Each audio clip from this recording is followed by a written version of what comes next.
Hi everyone, thank you for purchasing the product listing Shopify section by qwiqode.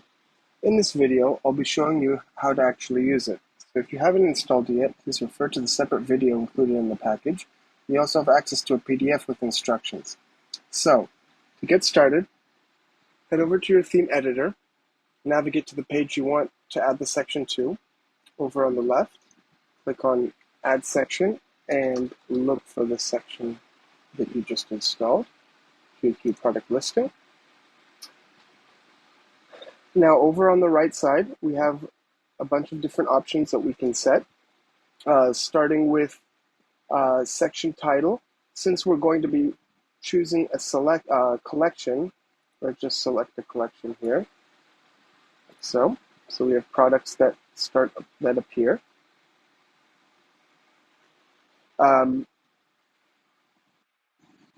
Next, we can use a custom title, as you can see here for this section.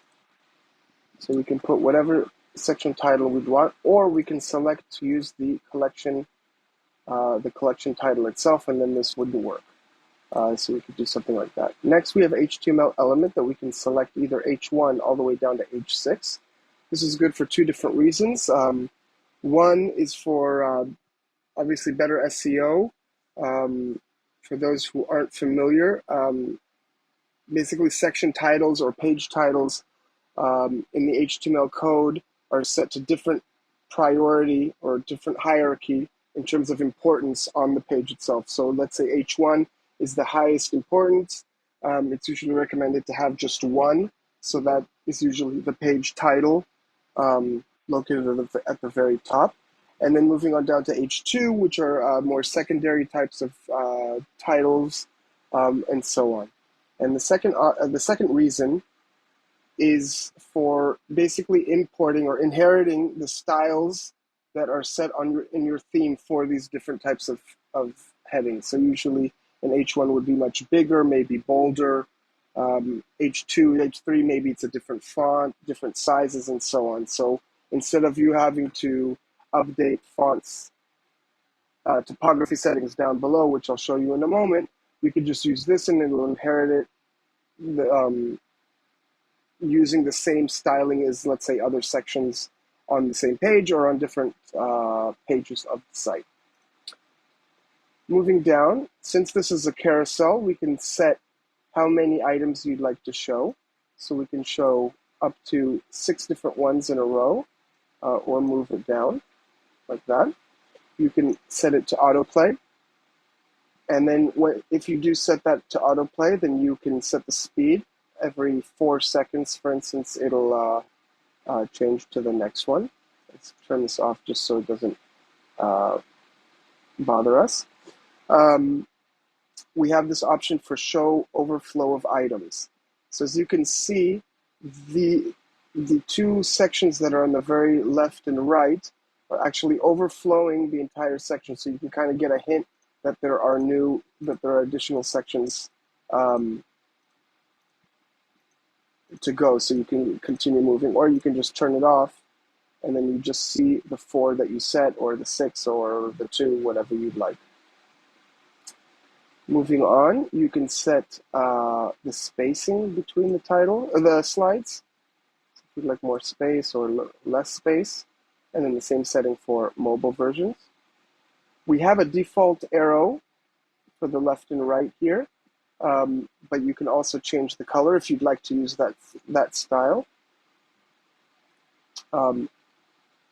You can set the arrow to be either hovering over within the entire section, or it's set outside, and it'll go outside. And then with this range slider, you can set the distance outside, and if it's on inside of the wrapper, then it'll be the distance from the outside in. So if you'd like it much more that way, you can do it. Okay. If you don't want to use these arrows, you have an option to upload your own, and then it'll just replace this, or use an SVG. To add an SVG, you'd go to the settings section in the Shopify admin and then select files, upload the file, the SVG file up there, and then you can copy the path to it and paste it right into here, and you'll replace it for SVG. Moving on. So as you know, this section has this toggle here where you can click and have it switch so you can just see in the page itself the remaining products in that collection that you put in, or you can minimize it back. So you can set the title here. So maybe instead of view all, you'd like it to be to type in expand products, for instance, or minimize products, or minimize collection, or expand collection, like that. You can put whatever you'd like. Next, for the grid column, for the grid view,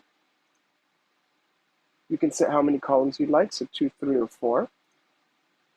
You can set the gap, which is the distance between and above and below. So you can make it like that, and then click that again to open, and then, whoop, sorry, I clicked one of the products.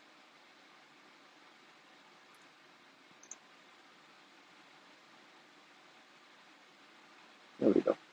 So as you can see, there's much more of a gap in between all of the items. And you have the same setting for mobile. Moving on, we have section width. So section width is set by basically this maximum width slide. Usually in websites, there's the empty spaces on the right and the left, depending on the width of the screen. We can mainly see that if we add in a background color, like that. So it's right now limited to this width, or you can set full width. So full width will expand the background all the way to the edges of the browser. But while it's still in full width, you can still make the content width smaller, for instance. And if you'd like real full width, meaning that this whole section stretches the entire width of the page, you just click on real full width, like that.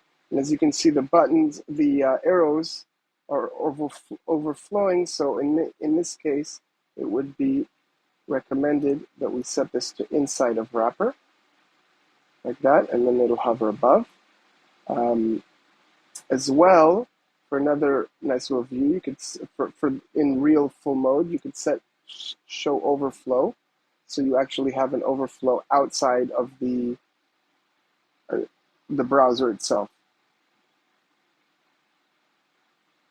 As you can see, there's a little bit of a gap on the sides here.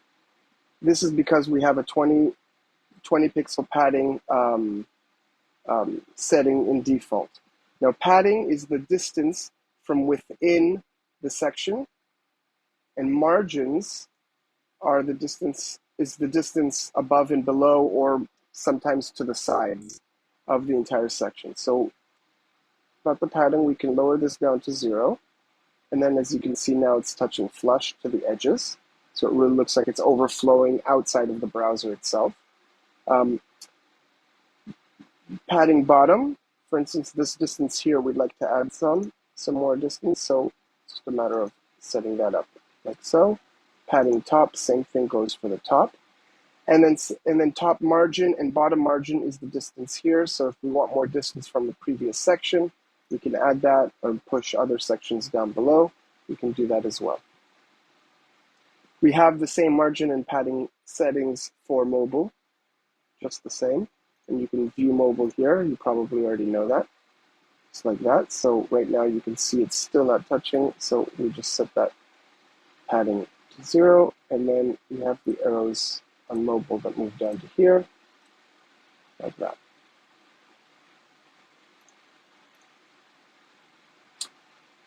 Next, we have mainly topography settings for the section title, which is this right over here. You can set the color, the alignment. You can use a custom font by selecting one of the custom fonts that Shopify offers. is most probably part of your theme. Or if you have a custom font that you manually installed, you can take the CSS code, for instance. It would look something like that, and just paste it into here, and then you'd get the manually installed font. Moving on, you can set the font weight. Let's turn that one off. It depends on the font itself if it has a bold font to it. Or you could do regular, and so on. You can set the margin, top and bottom, for the title itself. Font size, if you want to use a different one other than the default setting for that, you can set it up right over there. Line height and letter spacing as well. And then we have the same settings for mobile as well. So you could have different font sizes or different margins for mobile as for desktop. Next, we have the product image styling. So we can set the products to be cropped as square, portrait, or landscape, just like that.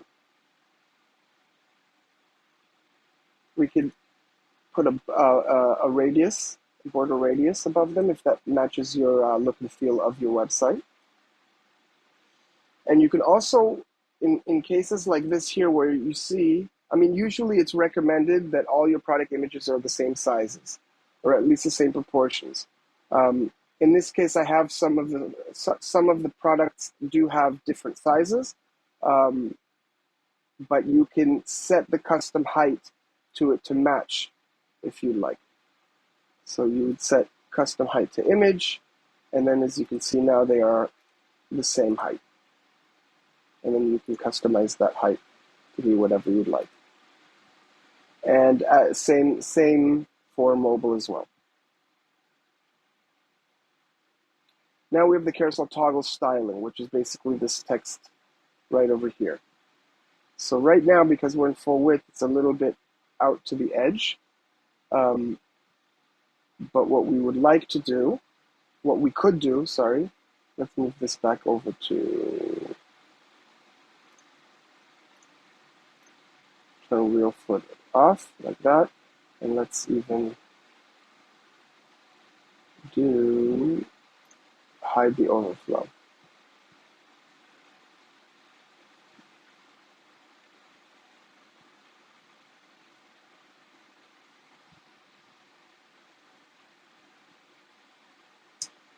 So here we can also set the color of the link itself. We can show the underline or hide it. We can set the hover color, so it will change to whatever we chose. We can do custom font as shown before by selecting them here. Font weight, font size, line height, and letter spacing. Same for mobile. Then we have options here to set the product title itself. So we can also just hide the product title if you don't want to show it. You can set the HTML element for it.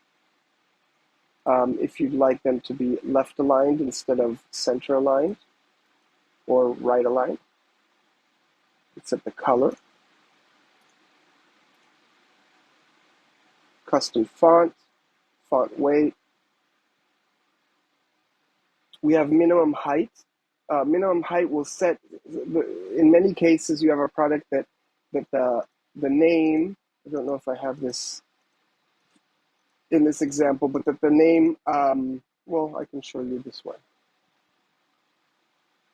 Where's the font size of the title here? So you see sometimes a title will go down to another row, and some don't, and then it creates this jagged line.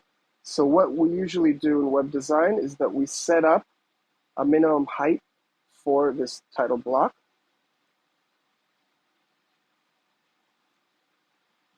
And then setting that up like that, you see they line up right accordingly.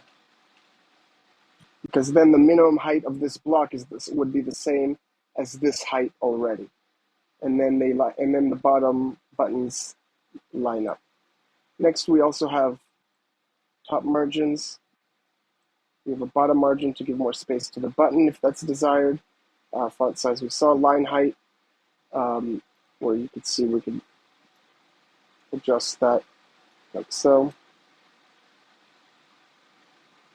And letter spacing, oops.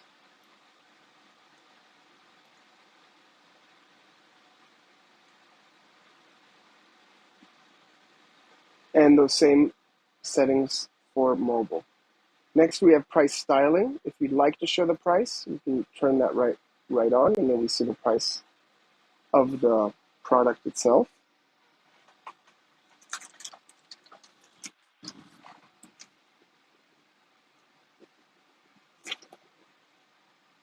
We can align it.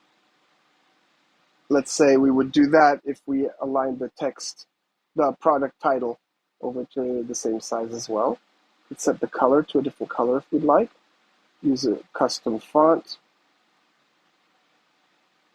weight, and then we also have top and bottom margins.